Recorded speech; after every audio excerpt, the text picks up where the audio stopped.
In this video, I want to show you my top 5 songs in the key of E major that you should know on acoustic guitar. These start off super beginner friendly, and then we move through intermediate and then quite advanced by the end of it. We've got songs by Weezer, the Pixies, the Red Hot Chili Peppers, Damien Rice, Led Zeppelin and Radiohead in this video, so there should hopefully be something for everyone. But grab your guitar and let's learn some riffs in the key of E. So by the key of E major, what we mean is that E major is considered the one chord, or the key of the song, and then all the other chords kind of work with E major. And all the other chords are derived from the E major scale in the diatonic formula of the one chord being major, the 2 chord being minor, the 3 also being minor, 4 being major, major, minor. The 7th chord would technically be a diminished chord, which in this case we could play like this, just like a D7th shape at 11, 10, 11, especially if we give that a D sharp root note. There's our D sharp diminished chord to E major, but this is purely a theoretical chord because it just never gets used. What tends to happen with that 7th chord would be either it goes to a dominant 7th, which would be a D major, or sometimes kind of a slash thing where we have E major, E over D sharp. That's far more common for that 7th chord. If none of that makes sense to you at all, it's okay. You're actually in the right place if you need to know that stuff. And we're going to start off with a song that doesn't even use one bar chord, super easy 3 chords throughout the whole thing, and this is High and Dry by Radiohead. High and Dry by Radiohead can be played with an F sharp minor chord, technically an F sharp minor at 11, because we have the thinnest 2 strings ringing out, so we have 0, 0, 2, 4, 4, 2 to an A sus2 to E major. That's the whole song, and it resolves to the E major. Add an E sus4 for embellishments.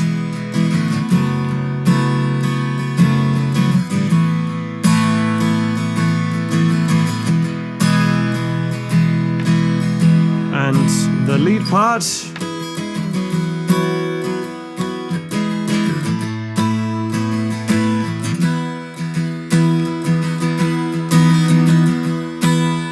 and indeed the solo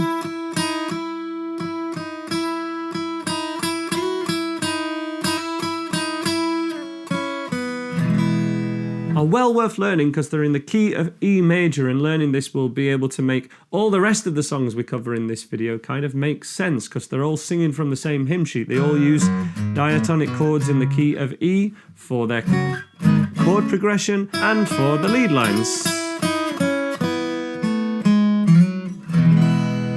E major, E major, E major. The second song on my list, which again follows E major by the book, is The Blower's Daughter by Damien Rice. I've featured this a lot when I've been teaching in the past because it's just a great way to learn all the chords in the key of E major, but we don't actually have to play one bar chord. We have E major, which we can play with fingers 2, 3 and 4. We then slide this up to the position of fret 5 and fret 7, like we're playing an A bar chord, but we only hold down string 5 with the first finger. Slide that to fret 7, and you have the 1, 4, and 5 in the key of E major without having to play a bar chord, and it sounds great.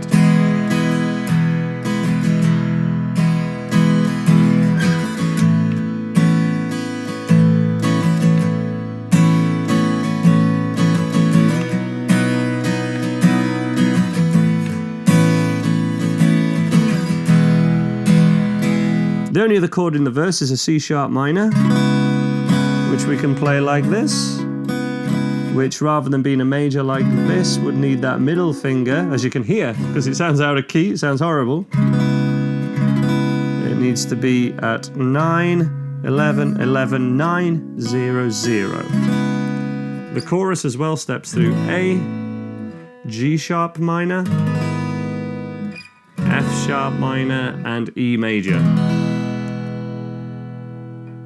Literally spelling out all the chords in this key pretty much in order. But not all songs follow exactly this diatonic pattern. There are some occurrences of borrowed chords, or chords that are that would in theory be minor and are basically major in the song. Best example of that is Where Is My Mind by the Pixies. You know this one.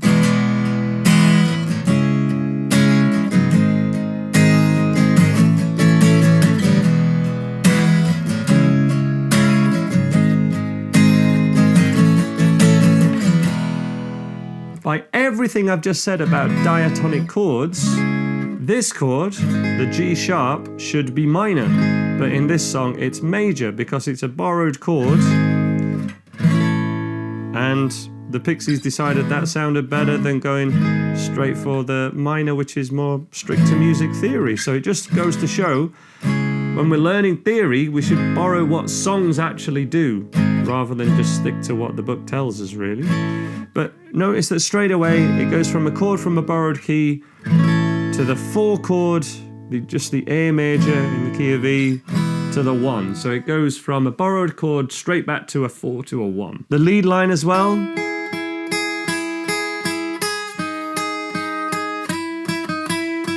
Well worth learning if you haven't learned that one already. I have a full tutorial for it, and it's doing a similar thing to high and dry, because it's in the same key, and open strings work great for this style of kind of indie rock, basically. A song that uses basically the same chords as Where Is My Mind, although it is tuned down half a step, is Weezer, Say It Ain't So. You guys know this one as well, I'm sure you do.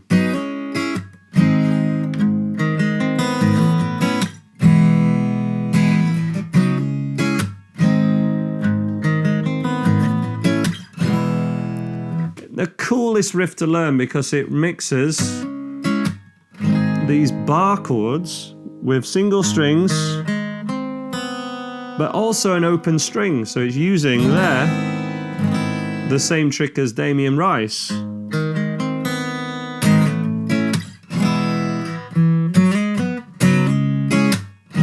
Again, this chord from theory should be a minor. It's a major in the song because it's a borrowed chord, but it goes straight back to the 4, to the 1, even when it does the power chords.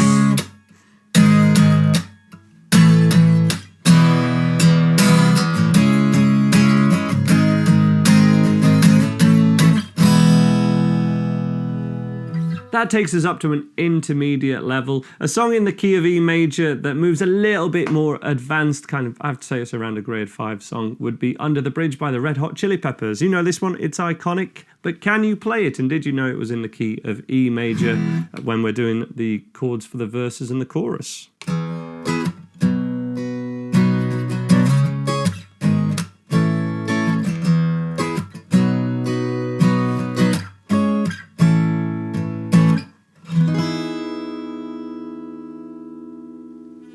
This uses the 1 to the major 5th. This is an E to a B, C sharp minor, G sharp minor to the 4 chord of A major. So 1, 5, minor 6, minor 3rd, major 4th for the verses. But there are these John Frusciante style licks in this song as well.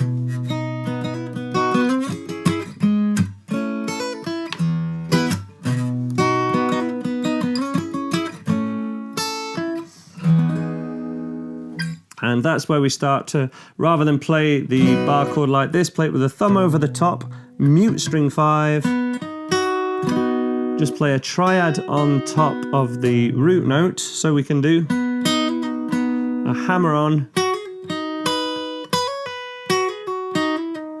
with a hammer on and flick off combo with the little finger. You guys know about this, we've done courses on this on my website, I've done Under the Bridge tutorial, but have you ever learnt it? Can you play it? This is what you want to be doing if this is a style of music that you're into, and if you want to know the key of E major inside out, because if you're jamming or writing songs in the key of E, these are the songs you should know to have a roadmap in front of you of the chords that will work together really well and learn from these classic songs, but also what to stay away from if you want to do something a bit different and be even more alternative. So those are my 5 choices. I'm going to give you a bonus one now just because it's fantastic. It is a lot more advanced and I might get a copyright strike, so I might have to remove this part of the video because it's by Led Zeppelin. But this is Ramble On, fantastic song in the key of E major.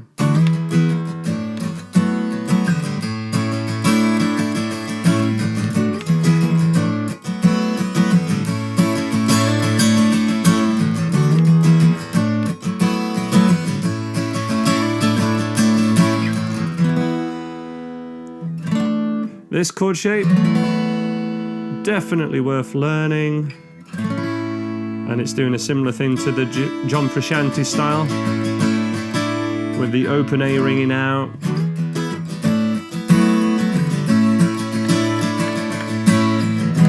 Full tutorial for that on my YouTube channel and on the website andyguitar.co.uk. If you want more of this laid out, more step by step, I would recommend my intermediate course. I'll link to that at the top of the description below as well, along to a page with full tutorials for all these songs. Let me know what your favorite was. Let me know what your favorite riff in E is in the comments below, and I'll see you next time. Bye bye.